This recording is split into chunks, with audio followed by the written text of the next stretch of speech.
There you are. It's rather rude of you to keep a lady waiting. I'll forgive you, though. It gave me a chance to dip into my notes about the Circle of Archmagi.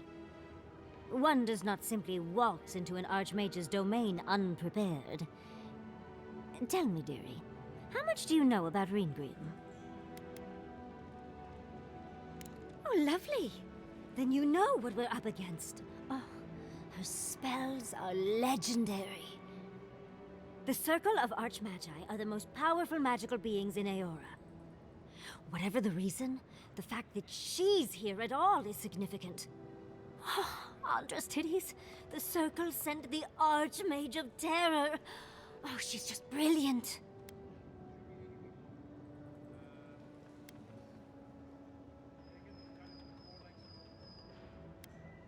Well, Nakukubel is the largest of the godless ruins. It's still got its share of secrets. There must be something in there of interest to Reengrim. Probably something powerful. I knew I liked you, darling. I'll be with you every step of the way. Those Steel Garrote bastards stole all my research about the Godless. They'll get to the garden first over their dead bodies. I can show you the way to Reengrim's domain, but we should travel lean. The less of us there are, the less likely she'll take notice. You'll need me to get you in the door, so who's staying behind? Naturally. Just don't do anything I wouldn't do. Really, though, that would be dangerous. We'll catch up later, Yatsli. Take care of the envoy for me. Perfect. Oh, this is going to be fun.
Discounts on qualifying items. Welcome back.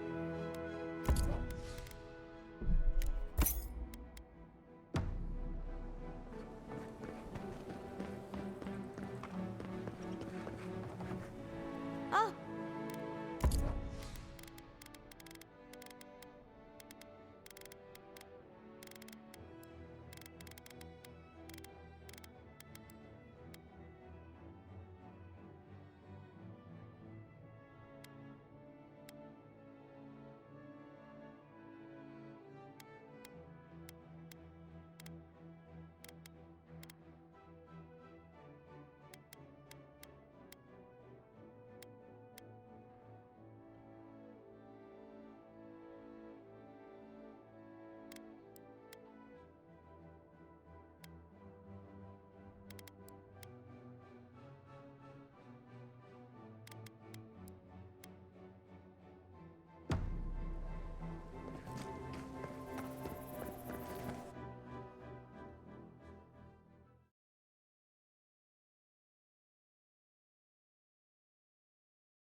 For the camp of an official Adiran envoy, I was expecting a little more.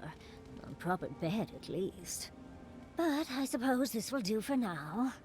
As long as you have a bath, of course.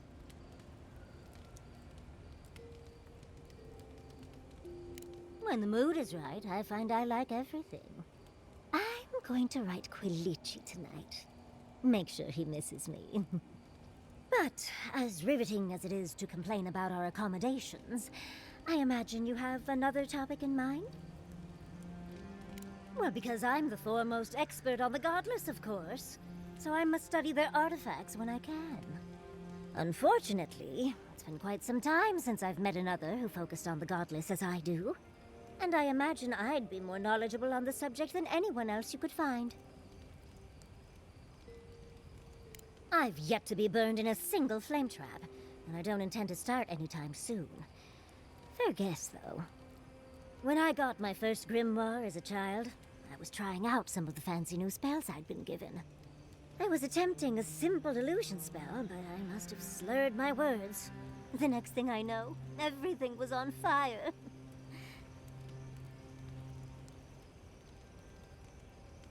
That was my assumption as well. Barrett's balls. It's nice to know I won't have to dumb things down with you. What is childhood but for silly things? When else can you get away with arson? My father was able to pull me from the flames as my mother doused them. I burned myself badly enough to give myself some vivid dreams, but the house still stood at the end. Of course. Now I only burn those that deserve it, like mosquitoes and university administrators. The only lasting damage was my burn mark and the dreams. Usually I enjoy a bit of pain, but this was a bit too much. I wouldn't recommend it. As delightful as you are, we've much to do and less time to do it in. Shall we go?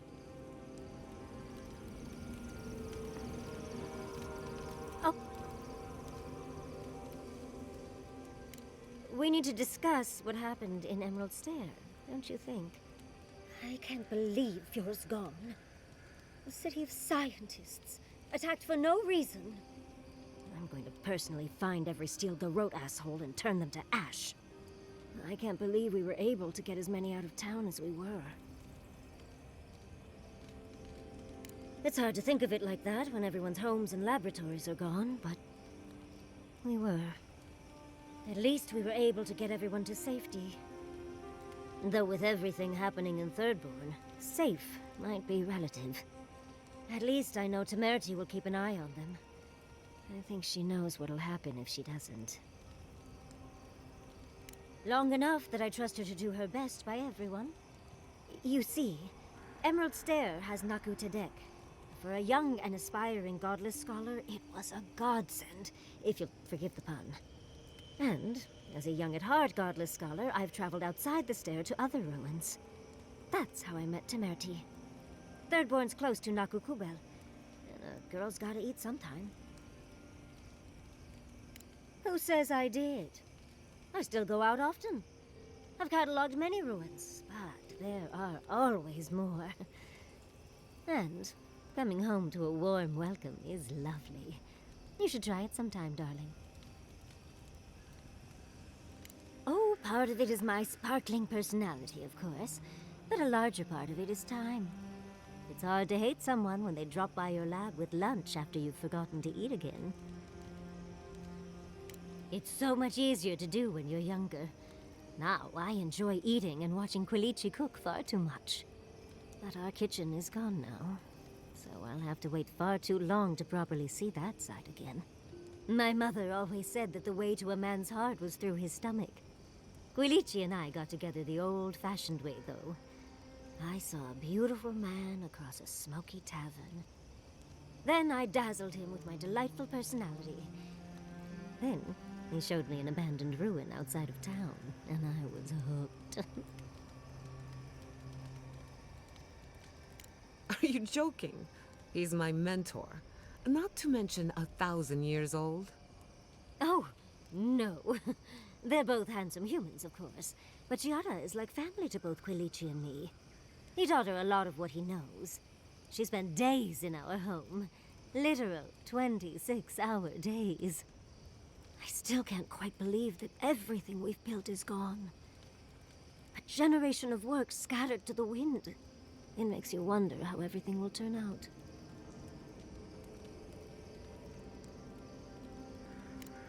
Me?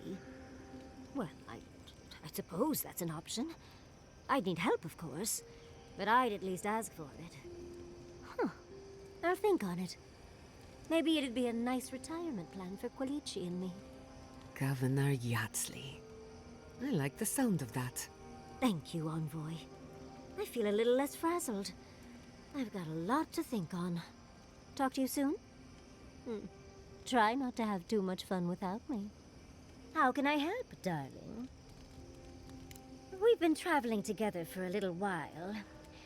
I just have to know. Did you purposefully choose such colorful company, or is that just what you attract naturally?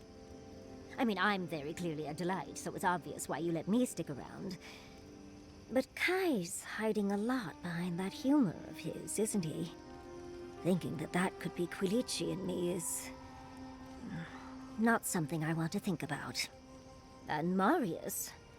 I don't know what's lurking in him, but I do think he should speak to someone on it. If he reaches out, do try, will you? As for Giada, well, clearly Giada is a gem. As for me, well, I'm just as riveting as you, but the boys are giving me a run for my money. It is a lovely little perk, isn't it? But so is the ability to actually talk to any you meet. Don't discount it. You do strike me as a people person. Tell me, do you get along with all you meet? So, you'll be swarmed by well-wishers then, upon arriving home? And here I thought I had a wild youth exploring ruins. You might be putting me to shame, dearie. Quilici is quite good at knowing when to be sweet and when to be sour. Yatsley, that's my surrogate father you're talking about? Spare my imagination, if you please. Oh, you knew the risks when you came over uninvited, darling. It's on your head. Well, you've satisfied my curiosity.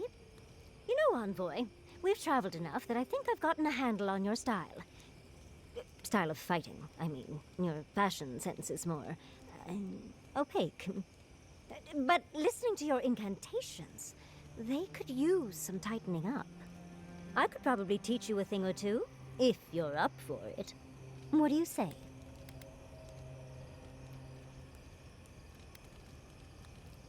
If such a thing is even possible. For me, at least. What? Out of breath already? Talk to one of the boys. See if they can help with your stamina, dear. Well, I've taught you all I can. Let's hope you put it to good use. Thank you for telling us about Tama. For what it's worth, I don't think less of you. I wish we could have done more for them. Capo and Chico, I mean.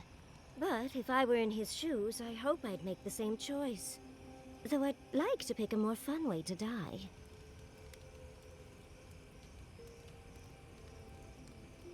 Of course. Even when it's expected, or even preferable, it's always a tragedy. I can only hope that at the end I have some control over things. That I can go out as Yatsley. And don't you forget it. But it gives you something to think about.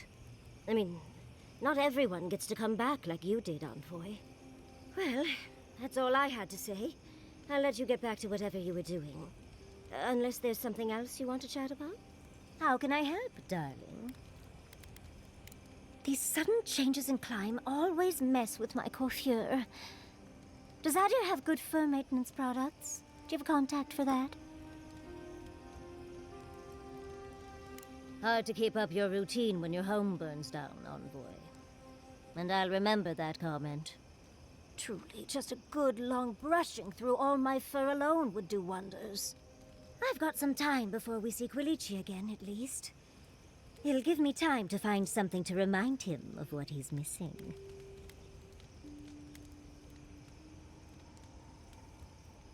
Oh, of course, darling. He just enjoys the fruits of my labor more often than most, and I'd hate to disappoint. Quilici and I got used to the stairs early on. Thankfully, at least in Fjord, those stopped eventually. After 30 years, it's hard to still be surprised by us just drinking at the Magpie. Oh, she was still young. Quilici offered to help her study for and prepare her thesis as a favor to her parents. She was over day and night for months, and, well, now she's family. We adore her. All things considered, it's hard to complain about my life in Fjord.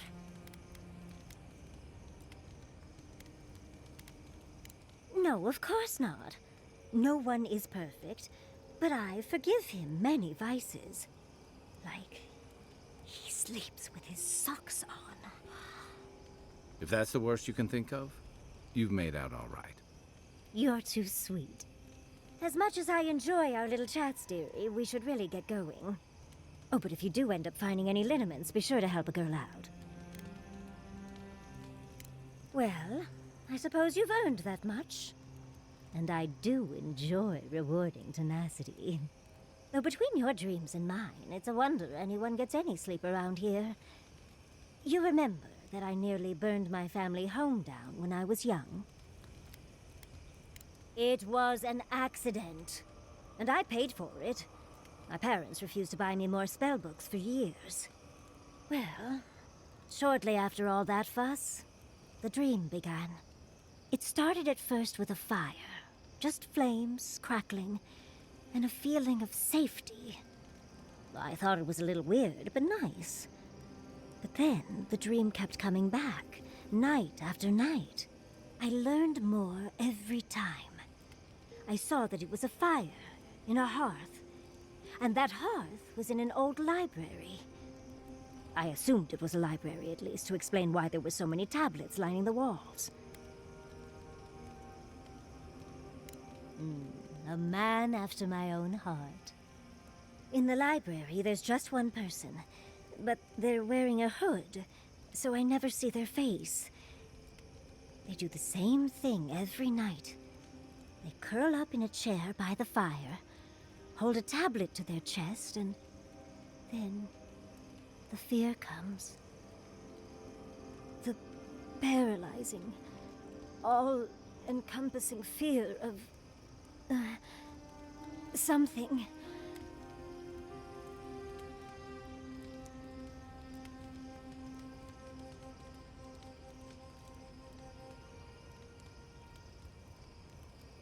When you put it like that, it almost sounds boring. Maybe you just need to experience it yourself. But a low, deep banging starts, and it rattles through your bones and shakes you to your core.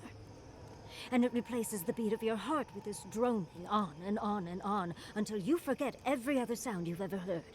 A beat. Steel feet on the shore. They come by night. And then, as it just gets louder and louder, and right before it gets there, I wake up. You've been listening to too many of Giada's ghost stories. And let me tell you, waking up in a cold sweat does nothing for my fur.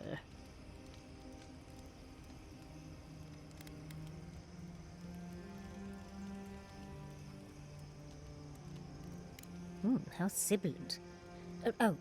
No. Just that it's all-encompassing. It's strange. I've not told many of the details of my dream. I suppose I must like you quite a bit, Envoy. Don't let it inflate your ego too much. I suppose we should try and get some rest now. I'll have some tea ready for when we awaken later.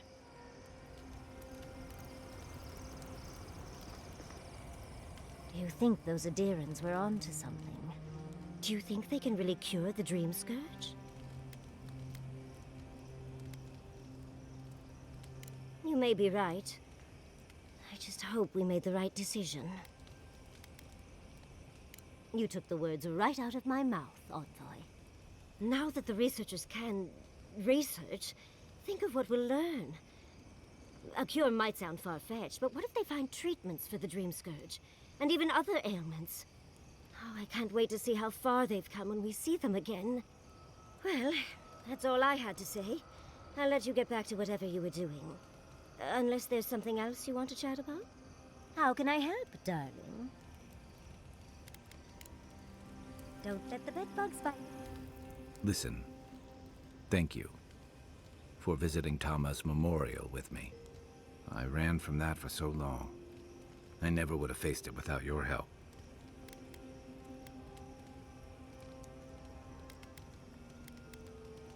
Like I just woke up with a hangover.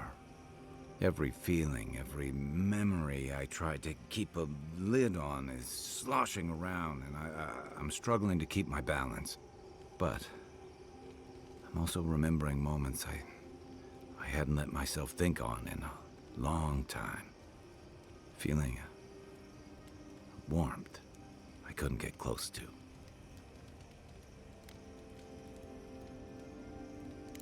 It's a process. We think of grief as a burden, as something to be conquered. After a while, it gets to be so familiar, it's almost a source of comfort. I wish this were another burden to conquer. That would feel easier. It's hard to imagine grief ever being a comfort, but I'll have to take your word for it. I'm sure you'll be fine. Thanks. I'll get there. And thank you for seeing this through with me. Was there something else? If you can believe it. I didn't think it was possible to talk them down, but you managed it. And you say more than their foolish hides.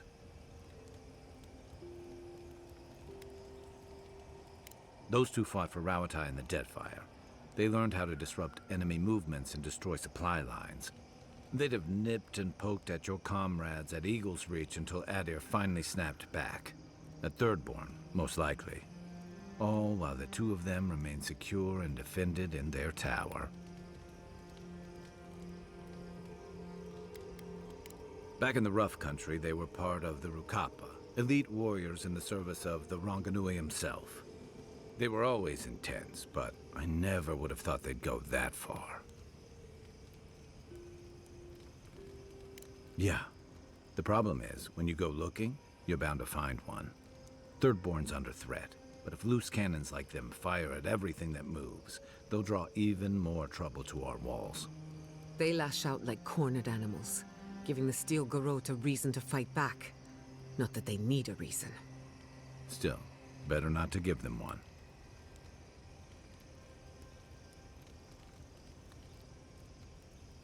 Or they'll have us fighting on too many fronts. Stunts like theirs will only draw the ire of the Steel Garrote, or the full force of the Adiran army if they push hard enough. Believe me, I want to be wrong about this. The Living Lands is changing. We've got more ships coming to port every year. If it's not Adir, it'll be someone. Yeah, it was tough to see him like this. But I'm glad you didn't give him the heart. He's always been the toughest among us. And even if he won't admit it, he doesn't want anyone seeing him at his weakest. But it's more important that he say his goodbyes. Properly.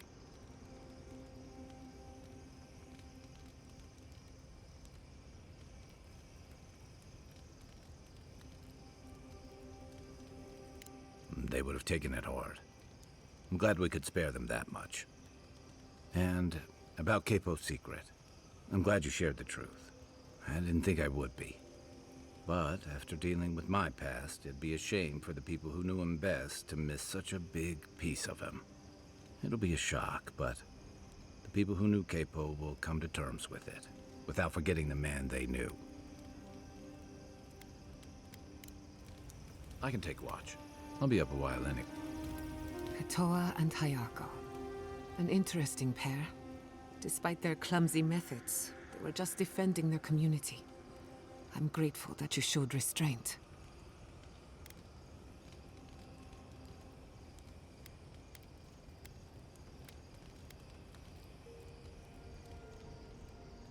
They have a second chance, which is more than most get. I only bring it up because people are growing wary of your empire. With good reason. When they take their anger out on you, don't judge them too harshly. We all make mistakes.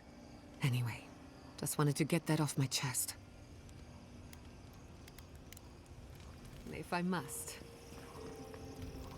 I suppose if you're on a wild goose chase, there are worse places to do it. At least I know how to deal with those sorts of things. Rope, lantern, extra water skins. Yatsley's got you going in all sorts of abandoned ruins. Who knows what's down there? More questions, most likely. And spiders. No, why would I be? I just want to make sure we've covered all the options before we dive headfirst into another deadly ruin.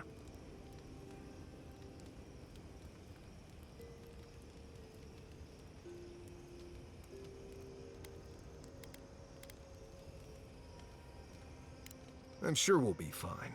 I just hope this is all worth it. Anyway. Pleasant dreams.